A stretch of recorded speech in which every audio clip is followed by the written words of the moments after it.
Noi abbiamo due strutture, entrambe sono autorizzate, accreditate già da tempo e non si capisce qual è la logica su cui si basa questo provvedimento. Io ho sentito delle dichiarazioni dell'assessore Roberti che dice che vuole limitare l'ingresso di persone, di minori da altre regioni perché da Milano arrivano egiziani perché qua non arrivano.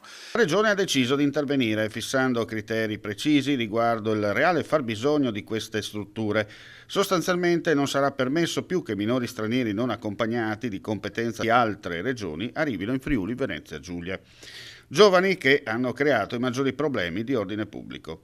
In tema di immigrazione, il decreto legge 44 prevede anche l'attivazione, oltre che nelle prefetture, di tirocini extracurricolari formativi e di orientamento presso le commissioni territoriali per sviluppare le necessarie competenze amministrative e giuridiche in questa materia. La norma affronta anche i temi della vigilanza privata per gli esercizi pubblici, regolando i rapporti finanziari tra Regione e Camere di Commercio che devono gestire da un punto di vista amministrativo alcuni contributi straordinari per interventi urgenti legati alla videosorveglianza e all'assunzione di vigilantes per contrastare fenomeni crescenti di criminalità urbana. In Friuli c'è un nodo della tratta dei ragazzini egiziani, come c'è a Genova, come c'è a Milano, c'è anche in Friuli.